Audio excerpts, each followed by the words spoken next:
inside your head.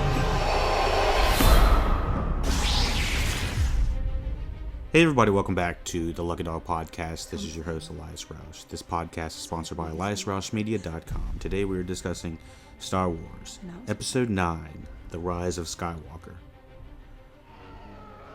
The Rise of Skywalker is a 2019 American epic space opera film produced, co-written, and directed by J.J. Abrams. It is the third installment of the Star Wars sequel trilogy following The Force Awakens 2015 and The Last Jedi 2017, The Polarizing Last Jedi 2017, and the final episode of the 9-part Skywalker saga. It's produced by Lucasfilm and the Abrams production company, Bad Robot Productions, and was distributed by Walt Disney. Of course, this has an ensemble cast, and I'll cover the majority of people that are in it as we go. But, I mean, if you're listening to this, if you're watching this, majority of people already know who's featured in this movie. And I'm going to hold back a couple of names for the spoiler section as well. So this movie will be covered in non-spoiler section and a spoiler section. So, of course, I'm not 200% rehearsed in the Star Wars mythology. Like, I'm a little bit blind in some of the television shows. Not The Mandalorian. I've watched some of that. But like the Clone Wars, it's been a long time since I've seen the prequels. I have not read any of the graphic novels. So I'm just a loose Star Wars fan, so I'm coming at it from that point of view. I just want to kind of give you an update that I don't have my master's in Star Wars. I'm just coming at it from a regular fan, a regular viewer, someone that has seen essentially all the movies at least one time. I did go back and rewatch The Force Awakens. I haven't had a chance to rewatch The Last Jedi, but I think I actually will, just to kind of have a full completion. But for right now, we are going to talk about Episode 9, The Rise of Skywalker. This is directed by J.J. Abrams, produced by Kathleen Kennedy, J.J. Abrams, Michelle Rasheen. Screenplay is by J.J. Abrams and Chris Terrio. If you know Chris Terrio, he is from best known for writing on Argo, and he unfortunately was on Batman v Superman and on the writing team for Justice League as well. So we can't just credit him with just the Argo. We have to tell him the good and the bad. This story is also by Derek Connolly and Colin Trevorrow, who typically have worked together a lot on, I think it was Safety Not Guaranteed for Derek Connolly and Colin Trevorrow. They've both worked on Jurassic World 1 and 2. And this is also characters by George Lucas, of course. But it appears that this is not part of his original vision, from what I can tell.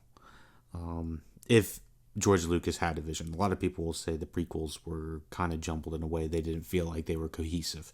But honestly, in comparison to the prequels, some people might say they might have some value in some of them after rewatching the most recent Force Awakens, Last Jedi, and Rise of Skywalker series saga.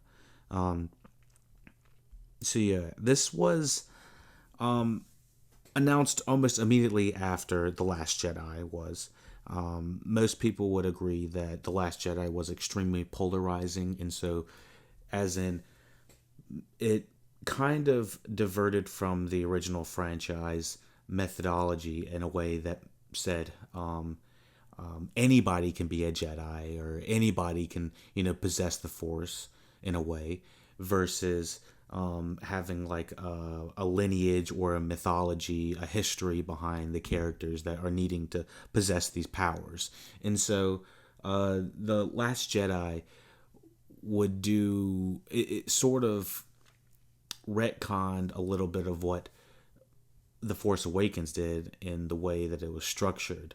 But in doing that, Rian Johnson was trying to take us, it's almost like, this almost feels like going along a car trip or something like that, and it's like mom and dad, like Rian Johnson and J.J. Abrams are mom and dad, and they were the ones responsible for directing the series relatively. I mean, among Walt Disney having studios having their hand meddled into this into the stuff. So J.J. Abrams definitely had a vision for the the the Finn and Rey arc storyline over the course of the three movies.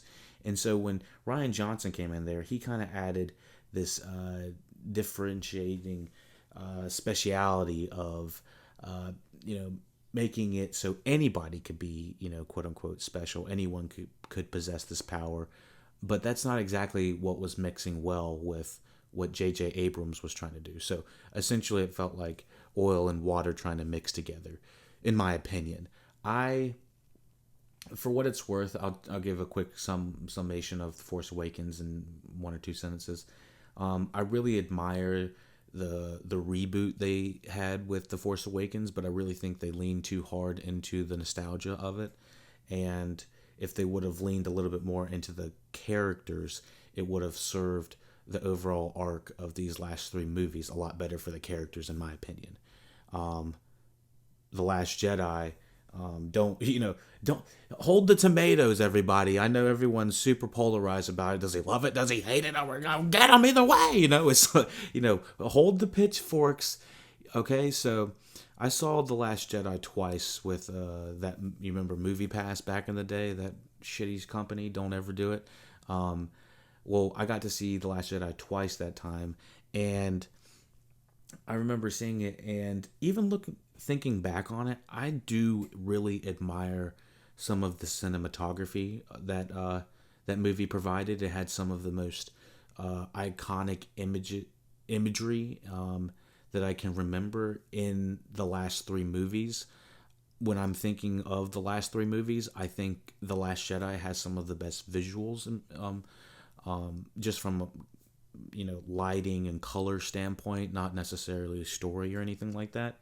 But the red planet, or I think it was Red Salt Planet or something like that. Like I really liked how I think like the speeders were going over it or something, over the salt planet, and then in The Last Jedi there's this massive explosion where the sound cuts out, and I don't feel like we've ever seen that in any Star Wars canon, and it is just, I just remember seeing that explosion on the big screen thinking, this is something I've never seen any time ever, and I feel like I'm witnessing something. It's just like beautiful, and I never really thought about that while I was watching this specific movie. I thought that this movie kind of played it what a lot of people would say is safe.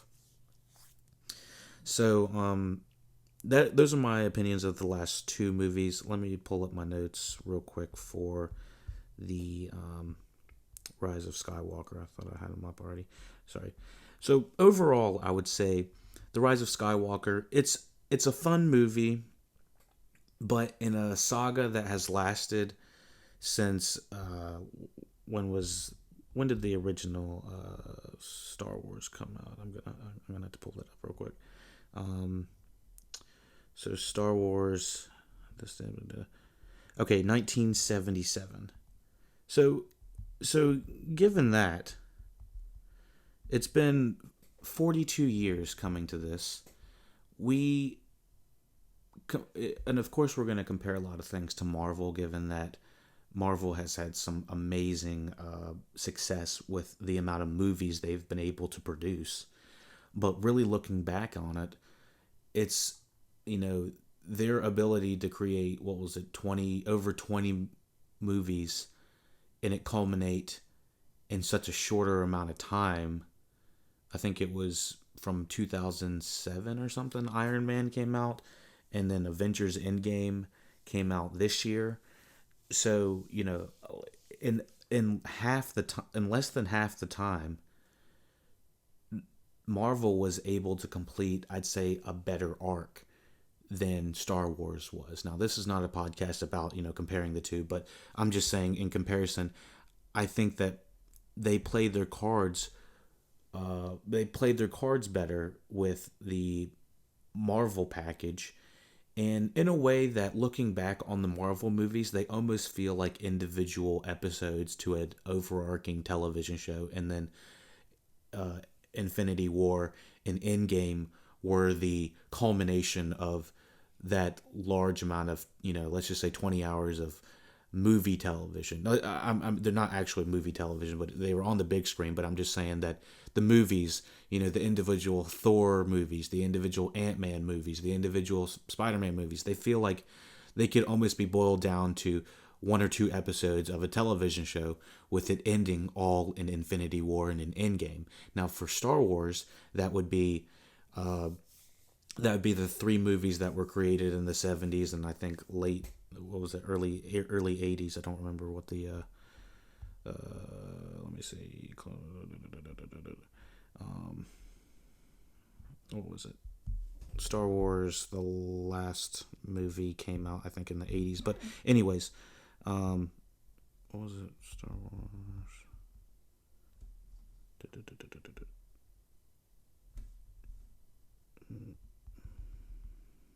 Episode 6, 7, 8. What is Star Wars 8? Return of the Jedi. Yeah, so it happened between 77 and 83. They had the original Star Wars movies. And then it took them so long to create the prequels that they dillied around until, what was it?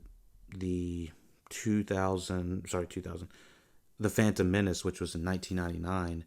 So they wasted almost 16 years in between that to bring back the series, where they could have been evolving some of these characters. So my whole saying for this, and this comparison to the MCU, is that having this massive space opera requires many hours of world building, and with the scale that this is on, it is incredible that the first three movies were able to do that much. Now, the problem is, with the Rise of Skywalker, it's the third set of movies. The first being the prequel series, so that would be the first set of three, and second set of three would be the Force Awakens series and everything, J.J. Abrams and everyone. It's the second set to do another take on the original three movies, and they're still referring back to the movies that were released in 1977 and the ones that were released in the late 70s and early 80s. So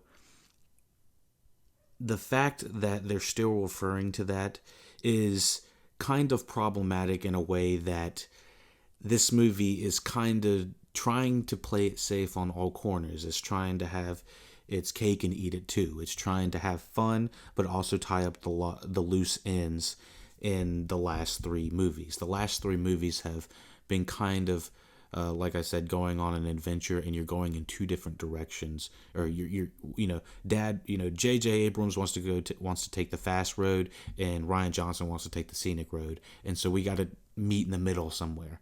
And so what's happening from the rating system, it looks like the Rotten Tomatoes is around 57 at the moment, and I saw it was around a 6.8 on IMDb, which is extremely low in comparison to the rest of them. I mean, what was the polarizing Last Jedi was a 7.1 on IMDb, and I think like a 91 or something on Rotten Tomatoes.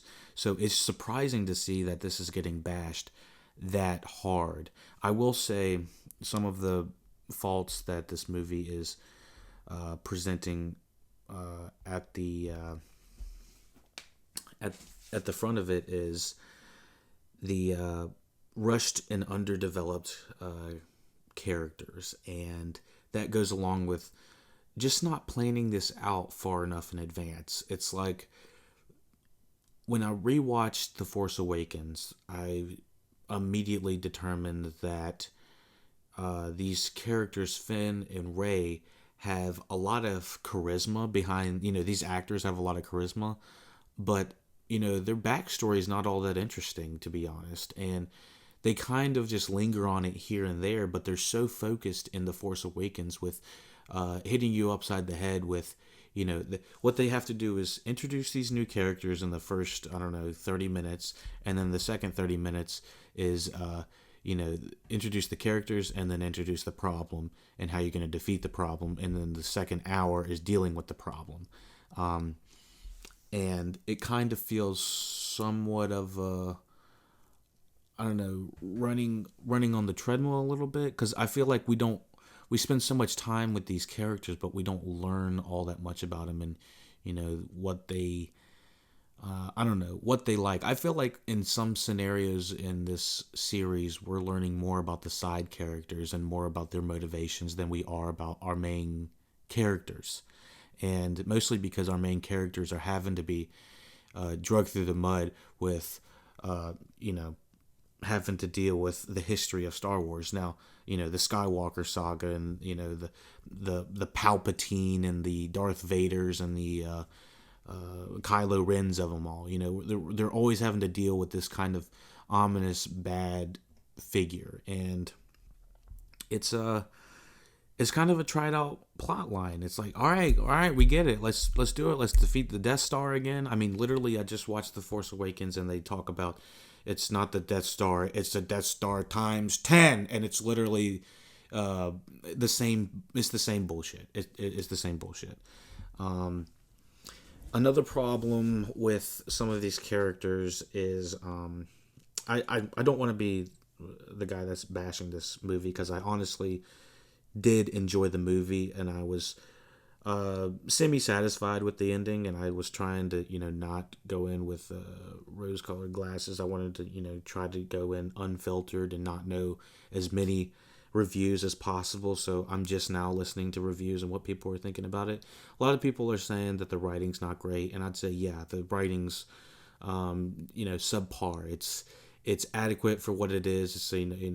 It's, very generic is what I would say, unfortunately. And we don't need generic. We need a higher level for this franchise, and you need to have someone that's willing to lead it. They need to Kevin Feige. A lot of people will agree that Kevin Feige, even though Marvel sometimes gets bashed for sometimes playing it safe, at least they had a cohesive story at the end. And I felt like if this Rise of Skywalker was an MCU movie, then I would say that it was middle of the ground. It wouldn't even be like one of the better ones. So yeah, that's one of the things. I do want to find some positive comments and stuff, so I definitely will before the review's over about the movie, because I don't have a co-host on this podcast at this moment, so I might add something at the very end, so check the timestamp. I'll see if anyone has seen it. Maybe they can bounce some ideas off me and whatnot. So yeah, let me give you a list real quick of some of the like I said, the special effects, the music. There's a couple of iconic shots. I thought the trailer was not bad. I thought it was well marketed in a way. But overall, the movie is just safe. It's just appeasing everyone. And appeasing everyone by saying, we don't want to, step outside the lines too much. So, here's the list of cons. Like I said earlier, rushed, underdeveloped characters, specifically on Kylo Ren, Finn, Palpatine. I can go into more detail after. Writing was occasionally clumsy. Some of the characters came off as annoying. Others, the writing kind of goes hand in hand with saying that the characters were too safe in a way. Like the characters were, I never felt like they were in, I always felt like they were in more danger in almost every other movie. Let me see. Definitely stuck in nostalgia. This movie is among the last three. The last three overall, the problem is that they're stuck in nostalgia. If they would have gone and made their own story and made their own characters, they wouldn't have to they wouldn't have half of the screen time dealing with the Skywalkers, which it felt like it should have been completed by the end of The Force Awakens. Honestly, they should have just completely dealt with dealt with the Skywalkers and not have them drug out for to. They should have trusted the audience that we wanted to move on in the universe and not just stay with the Skywalkers. Which honestly, I wouldn't have guessed at this point that we would have been tired of it. But given the prequel series, given this series, I don't want to see any more Skywalker stuff after this. Let me see. The character of John Boyega is seriously underwritten when it comes to the arc. In my opinion, he's a great character, and he needs more than what he was given for this movie. Palpatine, in the marketing, Palpatine is set up, so I don't believe that's a spoiler at all. But if you're going to bring that character in, you should have involved him at the beginning of the Force Awakens. It should have been at the Force Awakens. You cannot just shove this character in here randomly. It does not work that way. It's too much happening on a 2 hour 15-minute. What is it? 2 hours and did I say 2 hours 15 minutes? I don't think it's 2 hours 15 minutes. It's got to be longer than that. 2 hours 21 minutes. Yeah. And honestly, that feels pretty short in comparison to some of these movies these days. I mean, such as Endgame and The Irishman. I mean, those are 2 3-hour movies right there. Honestly, Star Wars, this movie probably could have added another 20 minutes just for character development, because honestly, pacing was not something that was really bothering me during this movie. I did feel like I did feel like there was a halfway point where I realized that this was not going to end in the way I wanted, and I can talk about that in spoiler section. Let me see. Okay, so let's jump into the spoiler section for The Rise of Skywalker. The Rise of Skywalker, overall, the way it ends, I was not crazy about the Kylo Ren Rey stuff. They have great on-screen chemistry, but they never had a moment where I really felt like she was convincingly with him, or she was ever convincingly going to be on the dark side. She always felt like a glowing beam of light. And Kylo Ren, one of the biggest crimes that they committed on that character was having him under that stupid mask, in my opinion. The Mandalorian is kind of showing how difficult it is to emote and relate to characters that are stuck under masks, and it really shows it emboldens to me how important and how iconic and how how crazy it was that Darth Vader even worked, because I guess his mask had a little bit more character to it, and you could tell a little bit more about how he was presented. But I don't know, just it was also the way it was shot. The performance that I forgot his name, that was in who was the body of Darth Vader, but there was so much of the presence of Darth Vader that really lend itself to the performance, not just the voice, not just the breathing, not just the music, but it was a combination of all those things, the costuming and the direction, So they really fucked up on the Kylo Ren arc when they left him under the mask. There was no way that guy. Well, one of the cool things about Adam Driver being Kylo Ren is his voice. Not only is he an interesting looking guy, has great flowing hair, but he's also tall and he has a very interesting voice. I just watched Marriage Story, and he's a fantastic actor. When I watched The Force Awakens in 2015, I was not a fan of Adam Driver. As a matter of fact, I was not a fan of Adam Driver from, you know, from 2015 or 2017 in The Last Jedi. And it wasn't because of his performance. I just thought it was very one note. And it was because this was before I was really studying movies. He's under a mask for all but 2 scenes in The Force Awakens, and all you do is hear his voice under that. And honestly, his voice is more intimidating without the voice modulator that they are using in the first one anyway. And so I might need to go back and rewatch The Last Jedi, but I remember he was trying to connect way more with Rey through, like, I don't know, Force connection or something like that. And they kind of lean more into that Force connection within this movie, you know, being in the same place at the same time, kind of sharing thoughts, being able to kind of roam each other's brain. It was an interesting power set and an interesting way to, you know, show that happening. So, overall, I think they kind of fucked up with that character at the very beginning. Same thing with Palpatine.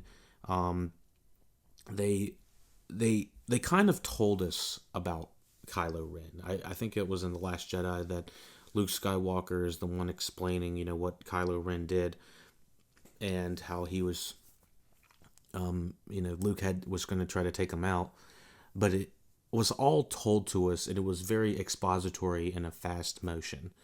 And there's been a lot of tell and not show, but also tell and show at the same time, which becomes, you know, having your cake and eating it too kind of thing. It's like, instead of showing us a young Kylo and a young, let's just say at The Force Awakens, we actually see that the transformation of Kylo Ren versus just seeing him at the very end of his transformation. It seems it would be, I guess, a lot more like the prequels in a way, but even having a fast montage of this guy growing up just to show what the course of his life was, because we've watched 3 movies and I feel like I still don't 100% understand why Kylo went bad, except for maybe Luke saw dark and evil in him and he saw him, you know, striking people down, so that was why. But I really felt like there was so much we didn't see with them growing up as characters that really could have been fleshed out. And given if you're just a regular fan and you're not going back and rewatching everything, if you're not going back and you know, remembering all of this stuff, it's been, you know, 2017 was 2 years ago, so almost 3 years ago at this point. So it's been a while, and so that's why I would say there's kind of, I don't know, somewhat of an expectation that you would have gone back and watched all of this. The thing is, it's not all cohesive, so what does it matter anyway? So, Finn, another character. Yeah, Finn, I'm glad I went back and rewatched The Force Awakens because I can kind of see their origins, and I remember what happens in the Last Jedi, and they pair Finn up with Rose at that point. But at The Force Awakens, at the beginning of Finn's kind of origin story, I don't think it ever gave a determined, like, set storyline about how he became who he is. Like, as just a casual viewer, and I've, you know, just only watched Force Awakens maybe twice now. Are stormtroopers clones? Are they grown? Are they babies? Are they like what's going on in Watchmen on HBO? It's like, what's going on with the stormtroopers, and why haven't we seen anything like determined that really shows us the upbringing of them? Because I feel like if we would have seen a young John Boyega, you know, grow as a stormtrooper into who he is, we would care way much more about this guy. I mean, we already do care about the 2 main characters, but mostly just because we see him that he's sympathetic to the resistance cause. It's not like he's really at the end of this, it's like, is he anyone special? I mean, he just seems like he's you know, against the First Order after the first or second battle he goes on in the Force Awakens. He walks on the battle, and then he sees one of his buddies get blown to bits or whatever, gets some blood put on his helmet, and then all of a sudden he's like, I can't do this anymore. It's like, is that the realization? It's like, I don't feel like he ever has a full arc within this 3 series, and what happens to him at the end of during this is he's paired with Poe the entire time. The one of the problems with this series is there's almost too many characters, and they're trying to introduce more at the same time. So we have John Boyega and Poe Dameron essentially playing the same characters, which they don't really need to be, although I do like their banter back and forth a little bit. I mean, they kind of bounce off each other, and I felt like the buddy pairing we had in this movie should have happened in the first movie. And we, in The Force Awakens, we have the same kind of buddy pairing for like maybe 5 minutes, and then we lose Poe for however long, and then it's this nice kind of balance between Finn and Rey for a while before they figure out the First Order. I do feel like maybe The Force Awakens is more balanced in that nature now that I think about it. I felt like maybe slightly more satisfying in a way, with the exception of that second Death Star.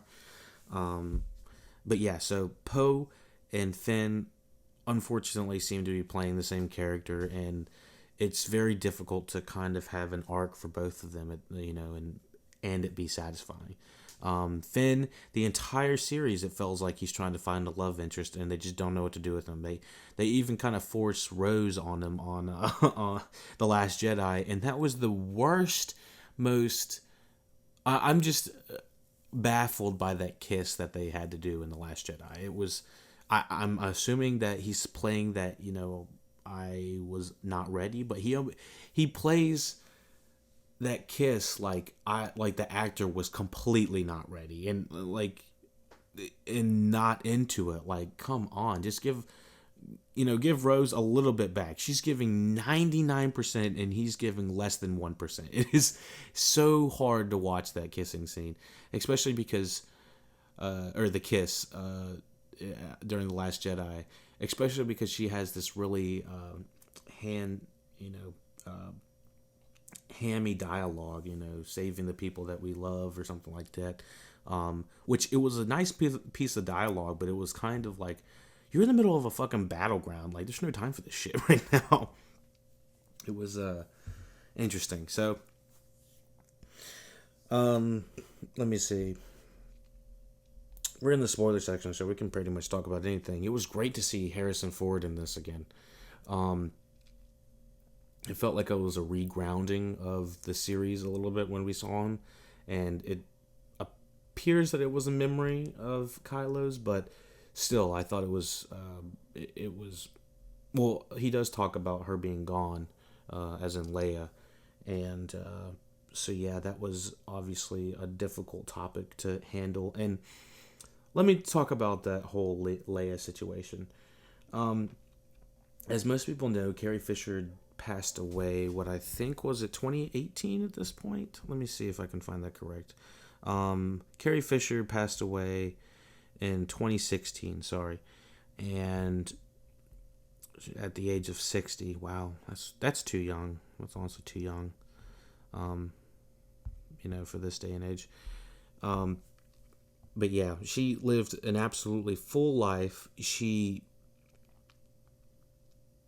was amazing in the original trilogy, and I'm glad that they were able to, work her in the plot as much as they were able to of The Rise of Skywalker.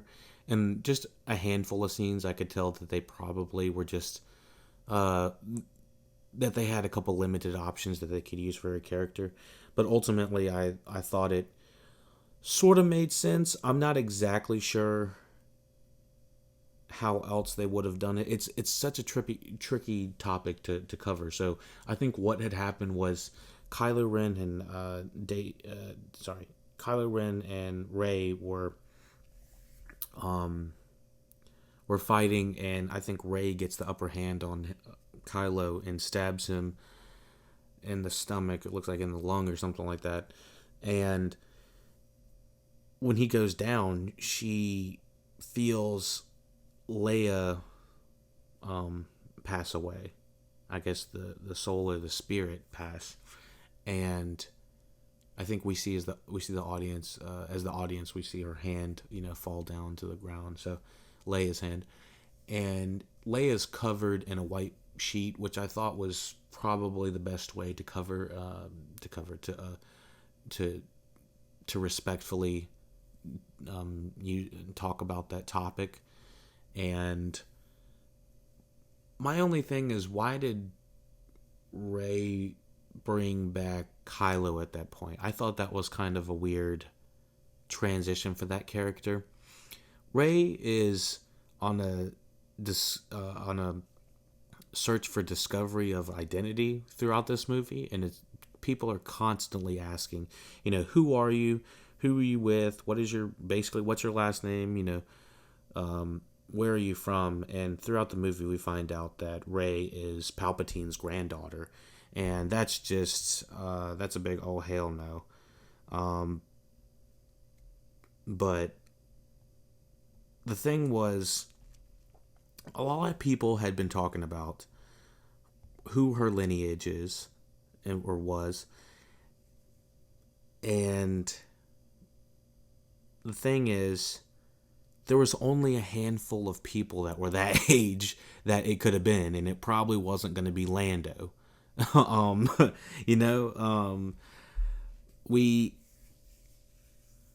We got Palpatine back in the marketing, which I think should not have happened. They shouldn't have brought... I said the marketing was good earlier. I kind of lied. I think the Palpatine drop reveal was too much. And maybe I think we see Rey with a red saber as well. I was just like, that's just strictly for memes and stuff like that. We don't need that. But yeah, overall, how did I feel about Palpatine being the Grand Pop and him ordering Rey's parents to be destroyed? Yeah, it was fucked up. Like, I thought that this character of Palpatine should have been explored way more. Maybe even have like a 5-minute flashback of how he became so corrupt with power, because I think he was in the prequels, if I remember correctly, Anakin, he's always with the hands and the lightning and all that shit.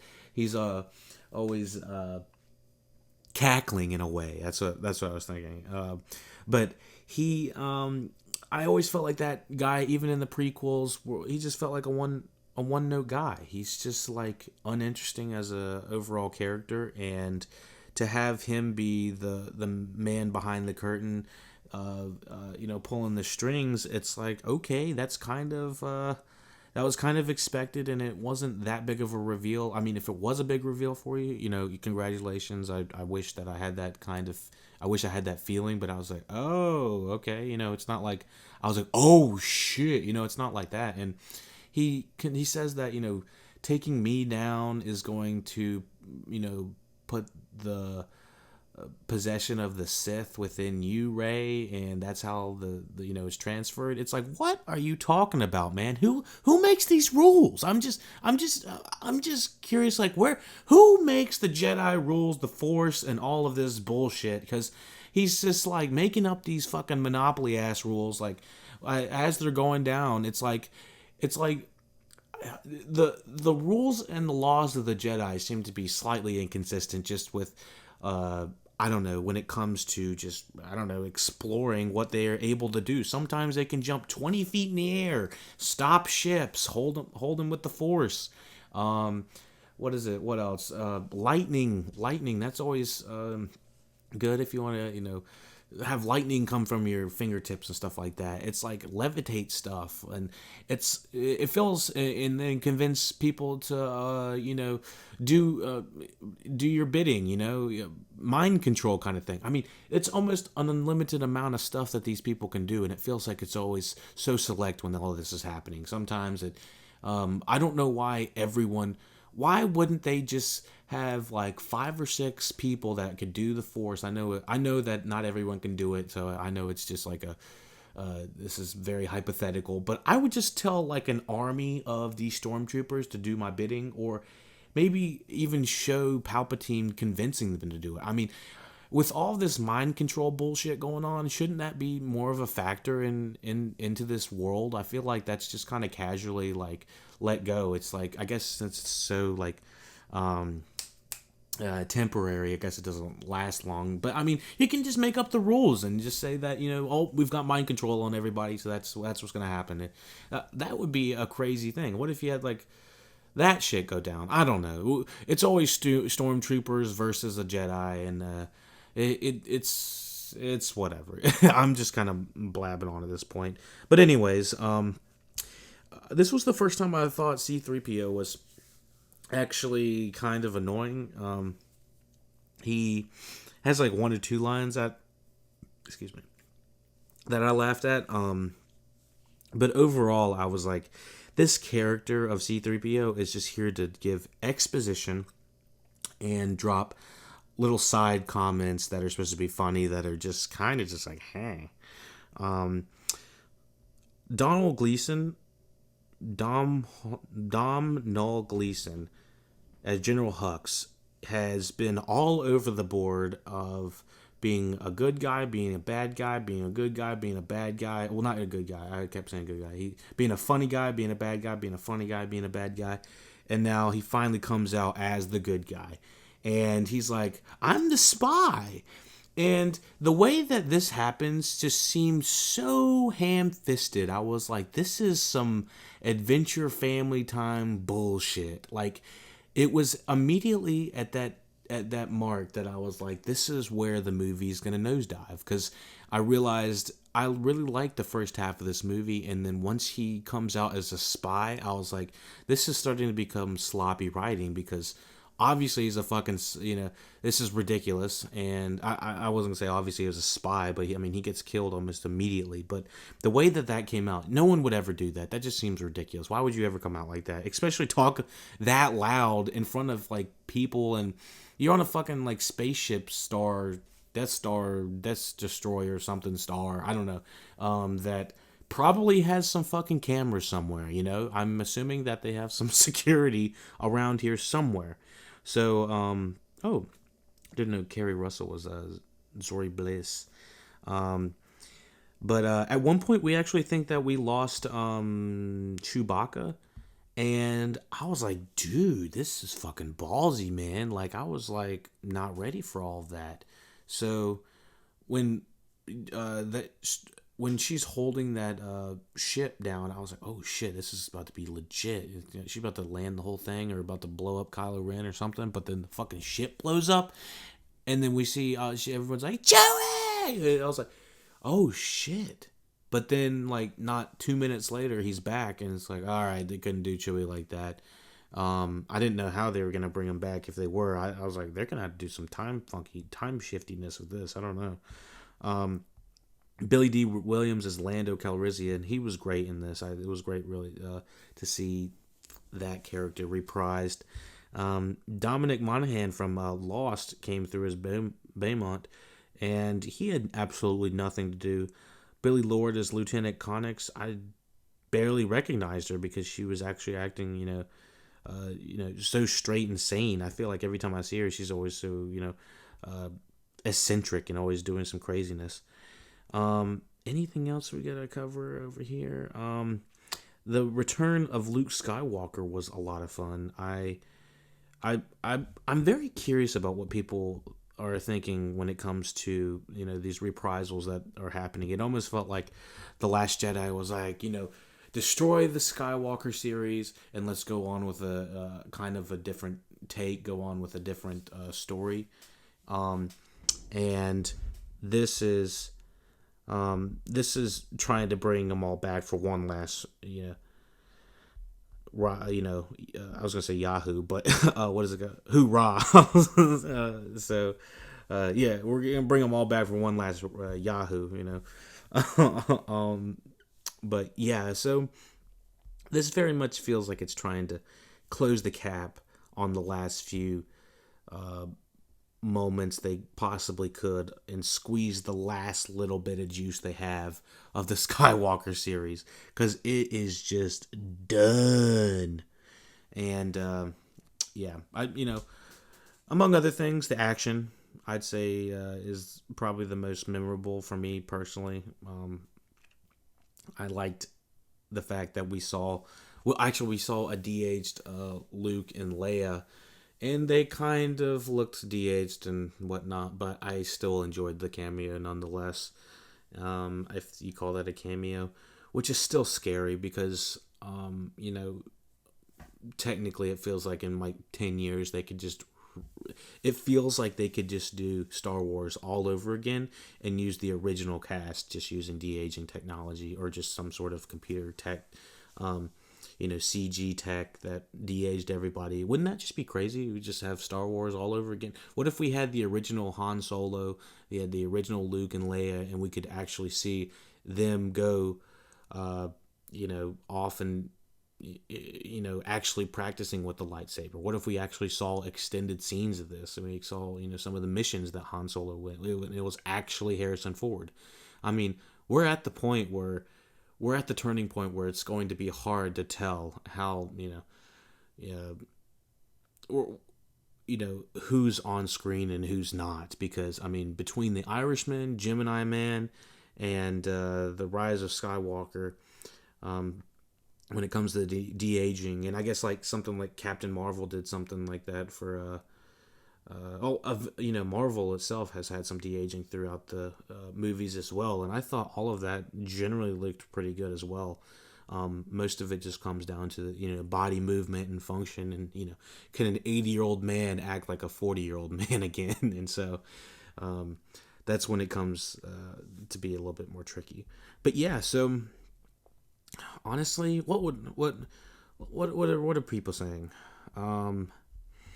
1-star movie by committee. Oh Jesus. Yeah. Okay. So this guy seems like he just got wrote a book. This was Casper Gordon. 1-star movie by committee. I cannot read that. It's literally a fucking book. And I do want to, be wary of the people that are, super against, I guess, just having diversity in the movies, or having strong female centric characters in the movies. Obviously, that's does not have anything to do with the opinions of this review and what the reviews I want to look at, because if that's what their gripes are, then they can go fuck themselves, because that's not the issues this movie has. I think, as a matter of fact, the Force Awakens kind of started that in a way. It was Rey saying don't touch my hand, I don't need help, that kind of thing, and her being strong and able to take care of herself. As a matter of fact, she starts to take care of John Boyega in that movie, and she starts to take care of Finn, and so it was kind of a role reversal in a way. So I did really like how they kind of completed that. I wish they would have had a little bit more character for her to chew on, because I feel like Rey, that Daisy Ridley as a character, is just so she seems so excited. When I was watching The Force Awakens, she seems like just a happy puppy, ready for the next mission. And I was like, if I was living in this Star Wars world, seeing fucking planets just explode daily or every couple years, I'd be living in constant fear, probably have my own Millennium Falcon. I would not trust anybody. It's a terrifying universe, and she has just a smile on her face, and she just looks like a joy to be around. Tons of people are saying, okay, so here's a 7 out of 10. This seems more like a respectable review from James Collin. Disregard all 1 out of 10 reviews. Giving a movie 1 out of 10 means that there is absolutely nothing slightly positive about it, which is a complete lie. No, it wasn't perfect, but if you sit back and watch rather than spend 2 hours nitpicking for flaws, you will feel the movie's nowhere as bad as people want it to think it is. It still baffles me to see how Star Wars fans are so determined to let the world know how much they hate it. If someone reviews movies with only 1 out of 10 or 10 out of 10, then that says all you need to know about them. And about half the people agree, a little over half the people agree with that. And I sort of agree, because saying 1 out of 10 means the movie absolutely pissed you off. I mean, it had no redeeming value, and that's absolutely not true. This movie was very much the picking up the pieces of the last two movies, and for better or for worse, having to deal with the repercussions of having actors that were very prominent in early roles and unable to perform in other roles. I think it, give or take the critical consensus, I really think this is going to make the money back. Let's see.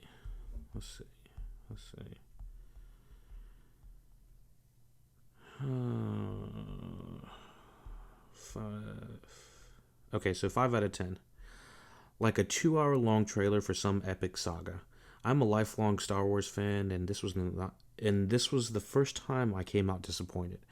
I'm not picky and was mostly happy even with the last two movies. But this one is the worst Star Wars movie yet. Oh wow. It's hollow, unnecessarily hectic, without soul, and the good old Star Wars magic. And it's not that I'm old, quote unquote old-fashioned. I love The Mandalorian as a new production, so it's not about generation gap. It's about the rhythm of the movie. It's like you're dropped in a 2-hour long trailer for some epic saga. You get tired. Characters are like pawns on a table. There is no time for build-up of any feelings, mood, and everything happens just like on a factory assembly line. So he kind of feels like it sounds like he says it's a studio-made film, which means it's trying to appease all of these different movie gods. The Mickey. It's got to appease the dollar sign. It's got to appease the director. It's got to appease the producers. There's a lot of people that have to say yes, this all works for us. Let me see. Oh wow. Let's see. I'm trying to find something that's not just like completely bashing it, saying it's stupid for absolutely no reason.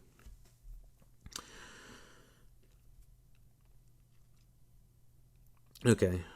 Hold on.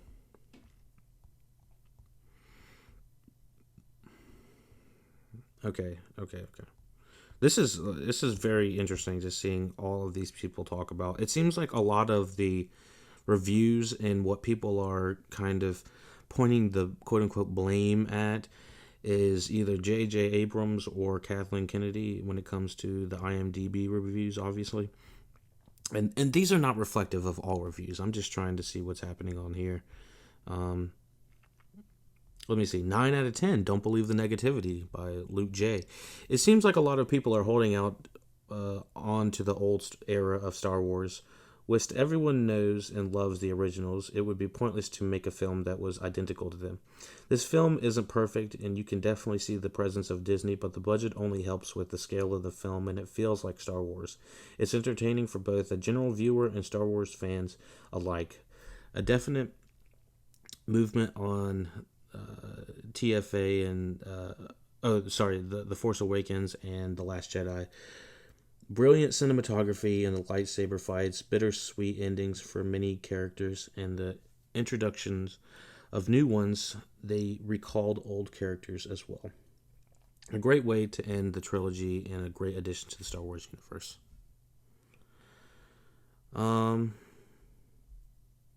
So I relatively agree. I feel like you could look at that review. This guy said 9 out of 10, but I believe you could say that would be a 6 out of 10 as well. It really just depends on, I guess, expectations versus how much you want to be invested into this franchise. Like, going into this after The Last Jedi, I was not 100% invested. I was 60% excited and 30% invested and 10% whatever, but that's about how I felt about the overall last three movies. So overall, it's pretty polarizing at this point. Let me see if I can find anything on Twitter. Star Wars, Rise of Skywalker. Let's see. Oh, people are getting their merchandise. People are going to see it. It is currently Thursday, by the way. And what else do we got? A lot of people are... Let's see. Woohoo! Star Wars Rise of Skywalker. Hashtag Rise of Skywalker was great. Don't believe grumpy reviewers. Let me see. Anything else? Let me just get a top. Oh, let's see. Oh, by the way, we got to see one of the new actors from The End of the Fucking World was in this as well. She was great, I thought. What was her name again? Is it Naomi Aki? Yeah, I think Naomi Aki was in The End of the Fucking World and Rise of Skywalker. Would have liked a little bit more of her. She's a great actress. Yeah, I can't really find too many reviews on Twitter. Okay, Rise of Skywalker is so unintentionally funny, especially the part on... Oh, wait, that's not even... I'm an idiot. I don't know. All right, I'm just going to go watch Mandalorian. At this point, it seems that the people are still trying to go see the movie, so let me know what you thought of the review. Let me know what you thought of the podcast, how I can improve. I know this is a little bit longer of a podcast. You hear me ramble on. I don't know what you're doing, but thank you for listening, and thank you for supporting the LuckyDog podcast. PayPal.me/LuckyDog podcast for all donations. Check out Twitch, the Instagram, the Facebook, the YouTubes, all the social media stuff. We're on all of them. Check your favorite podcast player, and you'll find us there. If we add another bit of the Rise of Skywalker review, check the time stamps, and I'll be sure to label who's talking with me and what time they talk at. So, yeah, thank you for listening to the LuckyDog podcast. We cannot do this without you. If you have any comments, questions, concerns, you know what to do. LuckyDog Podcast. The force be with you. All right, and that'll be all the rapping I'll do. And if you donate, I won't rap anymore. So yeah, I'm just gonna stick to reviews, no raps. Thank you for watching. Thank you for listening. Podcasts, reviews, all the stuff. We couldn't do it without you. Thank you, and may the force be with you. Again, always.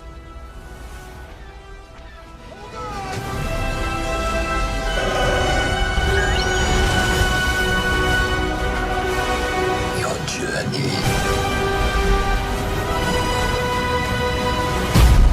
Here's its end.